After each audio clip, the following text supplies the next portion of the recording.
মার্কিন president Donald ট্রাম্পের প্রশাসন ভেনেজুয়েলায় ভোররাতের সামরিক হামলার আগে ক্যারিবিয়ান অঞ্চলে ব্যাপক সামরিক শক্তি বৃদ্ধি করে। ৩ জানুয়ারি ভোরে চালানো অভিযানে মার্কিন সামরিক বিমান কারাকাস ও আশপাশের একাধিক লক্ষ্যবস্তুতে হামলা চালায় এবং বিশেষ বাহিনী ভেনেজুয়েলার প্রেসিডেন্ট নিকোলাস মাদুরোকে আটক করে। গত কয়েক মাসে ক্যারিবিয়ান অঞ্চলে ১৫,০০০-এরও বেশি মার্কিন সেনা মোতায়েন করা হয়েছে। এই বিশাল সামরিক সমাবেশের চূড়ান্ত লক্ষ্য এখনও স্পষ্ট নয়, তবে ট্রাম্প নিজেই ইঙ্গিত দিয়েছেন ভেনেজুয়েলার ভেতরে আরও সামরিক অভিযান চালানো হতে পারে। রয়টার্সের একটি ভিজুয়াল অনুসন্ধানে দেখা গেছে ক্যারিবিয়ানে পরিত্যক্ত একটি সাবেক নৌঘাঁটি পুনরায় আধুনিকায়ন করা হচ্ছে। রুজভেল্ট রোডসের পাশাপাশি পুয়ের্তো রিকো ও মার্কিন ভার্জিন দ্বীপপুঞ্জের সেন্ট ক্রয় এর বেসামরিক বিমানবন্দরেও সামরিক সুবিধা বাড়ানো হচ্ছে।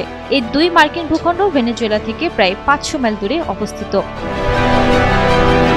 ক্যারিবিয়ানের মার্কিন সামরিক সমাবেশ গত আগস্টে শুরু হয়। তখন থেকে যুদ্ধজাহাজ, পারমাণবিক শক্তিচালিত সাবমেরিন, যুদ্ধবিমান ও গোয়েন্দা বিমান মোতায়েন করা হয়েছে। ইউএসএস জেরাল্ড ফোর্ড বিমানবাহী রণতরী বহর, যেখানে প্রায় ১০,০০০ সেনা এবং অসংখ্য যুদ্ধবিমান রয়েছে। স্যাটেলাইট ছবি ও জাহাজ ট্র্যাকিং তথ্য অনুযায়ী ফোর্ডের একটি ডেস্ট্রয়ার ২৯ অক্টোবর জিব্রাল্টার প্রণালী অতিক্রম করে।